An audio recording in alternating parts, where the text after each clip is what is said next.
Dictation 100 शब्द प्रति minute start होगा 5 सेकंड बाद।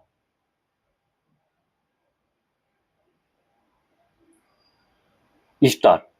यह विडंबना ही है कि जिस भरोसे की वजह से कोई व्यक्ति बीमारी का इलाज कराने किसी निजी अस्पताल में जाता है, वह उसके लिए एक नई परेशानी की वजह बन जाता है।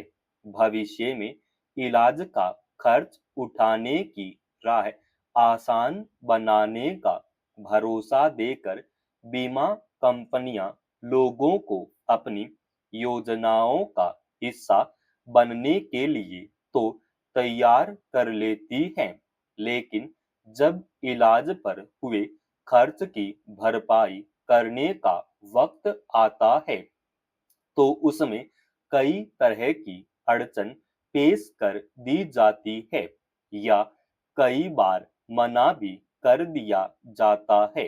निजी अस्पतालों और बीमा कंपनियों के बीच मिली भगत के सहारे चल रही इस गड़बड़ी के मामले अक्सर सामने आते रहे हैं, लेकिन अब तक इस तरह के घोटालों पर रोक को लेकर सरकार की ओर से कोई ठोस सक्रियता नहीं देखी गई है।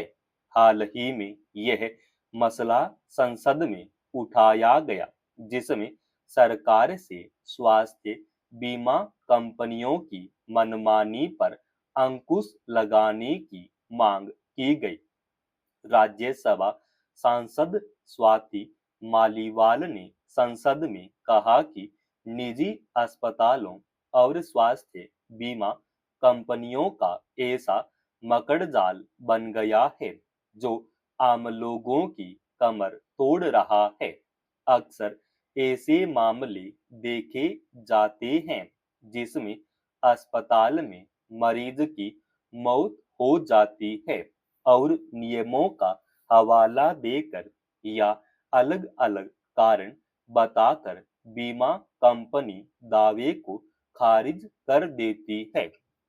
इलाज के दौरान अस्पताल में किसी मरीज की मौत हो जाती है, तो कई बार खर्च चुकाने में असमर्थ होने पर अस्पताल शव देने तक से इनकार कर देता है।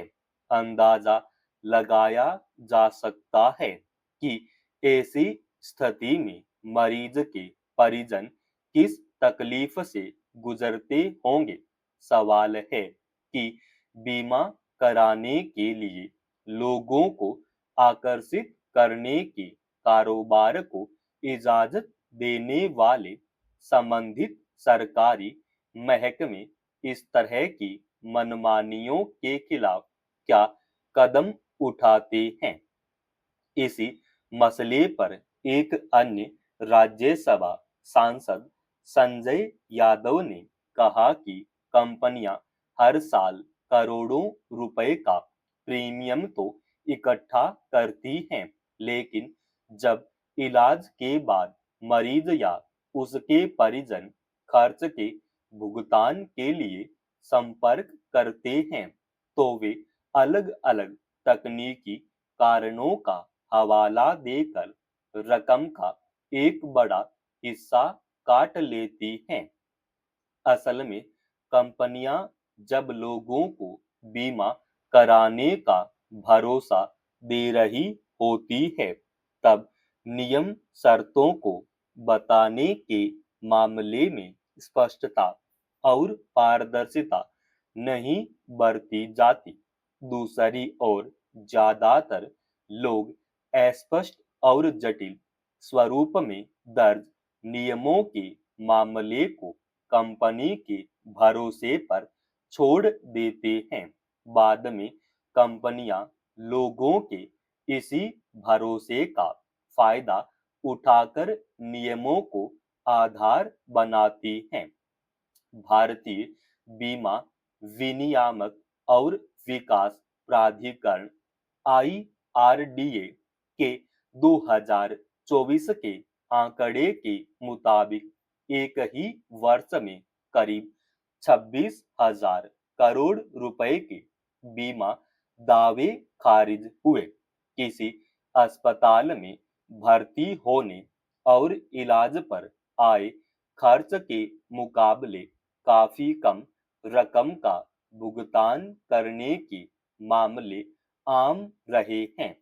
इस बात की पड़ताल की जानी चाहिए कि क्या बड़े निजी अस्पताल और बीमा कंपनियों के बीच कोई सांठगांठ है, जिसके तहत किसी व्यक्ति को बीमा कराने के लिए तैयार करने से लेकर इलाज कराने के लिए अस्पताल का चुनाव करने, खर्च के भुगतान के दावे पर निर्णय लेने का कोई संजाल काम करता है। इस तरह की गठजोड़ की जांच कर गड़बड़ी करने वालों के खिलाफ कार्रवाई करने और शिकायतों से निपटने के लिए एक राष्ट्रीय मानक बनाने की जरूरत है, ताकि मरीजों के भरोसे और उनकी सेहत का सौदा न किया जा सके। भारतीय राजनीति में सभी दल साफ सुथरी राजनीति के पक्षधर तो हैं, लेकिन विचित्र बात है कि चुनावों के दौरान उन्हें आपराधिक पृष्ठभूमि के किसी नेता पर भरोसा करने में कोई हिचक नहीं होती। नतीजा यह होता है कि दागी नेता विधान सभाओं से लेकर संसद तक पहुंच जाते हैं।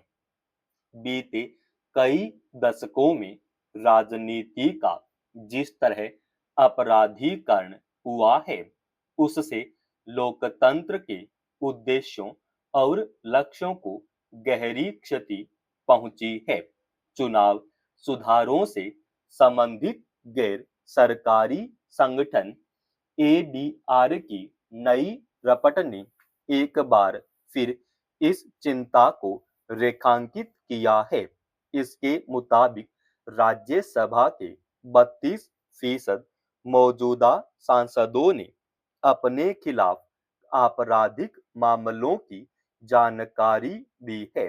दूसरी ओर केरल में हलफनामों की समीक्षा के बाद पाया गया कि 92 विधायकों के खिलाफ आपराधिक मामले लंबित हैं।